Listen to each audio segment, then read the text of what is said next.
Okay, so it's 2 down, 5 to go. The second member of BTS entered the military in Korea this week. J-Hope, Hobi, Jung Ho-seok.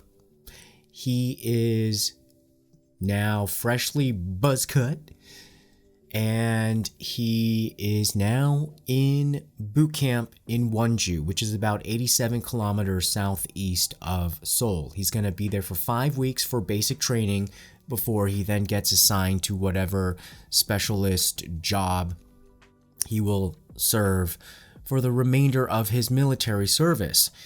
And we saw that this week the military said, yes, please stay away from the whole place. And it was raining that day.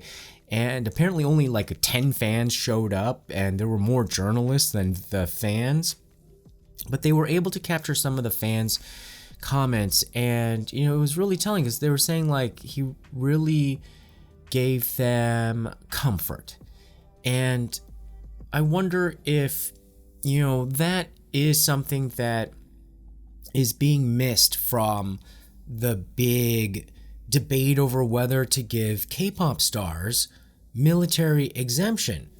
Because I think when we were listening to the debates, when that man who represented the Military Manpower Association said that he would more favor classical music, which is not even Korean to begin with, over the contributions of K-pop music, because he's saying that it has a more of a lasting legacy. Again, it shows how selfish that viewpoint is.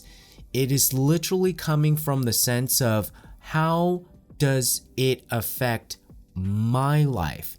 Now, if they had listened to any other fans or people around the world, you could say that that is not the same experience.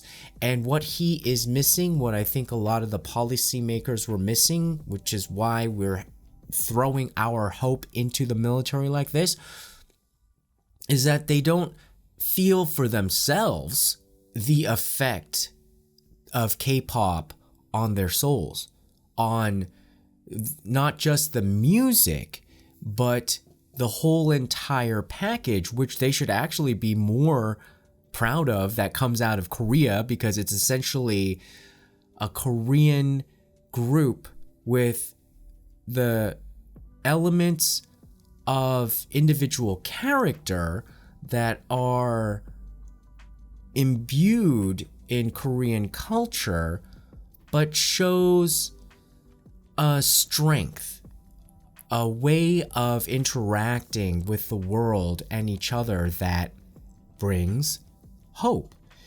And unfortunately, J-Hope, he has to go to the military. He says that he loves the army and he will return safely. Yeah. So, what do you guys think? Because I've heard this question come up before by a lot of people in that policy making, generation, or that cadre of people who are running the government. They still can't answer for themselves why you, out in the world, apparently love Korea. How many times are you going to ask that question? Why do people love Korea? These are people in the government. You guys, these are people who are like making policy, and they still don't understand the whole Korean wave and K-culture. And this is where I think it really comes down to, is how you answer that question as a Korean. Why do people love Korea? Actually tells us more about you, the person who, the old government worker, or the old politician, or the one that's confused of why do people love Korea. If they're so confused, I think basically what that says is, why would people love me? Why would people like me? And I think that reflects upon either their insecurity, the historical insecurity, which would somewhat makes sense, but and be forgiven. But what I think is more unforgivable is the kind of continuous narrow-mindedness where they're only trying to see, what is it about me? What is it about my life as a conde?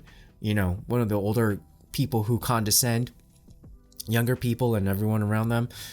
What is it? What can it be about me that people would like? And maybe the best answer they can have is like, oh, the Korean miracle. We were able to, you know, build something out of the ashes, which, you know, by now in this generation who's running things, they didn't really build the Korean miracle. It was the people a little bit older. And so I think there is this kind of just selfish way of thinking like, I don't hear the answer, I don't hear the answer, I don't hear the answer, because they're looking for an answer that is like, oh, that's me. They like me. But I hate to break it to them, they don't like you.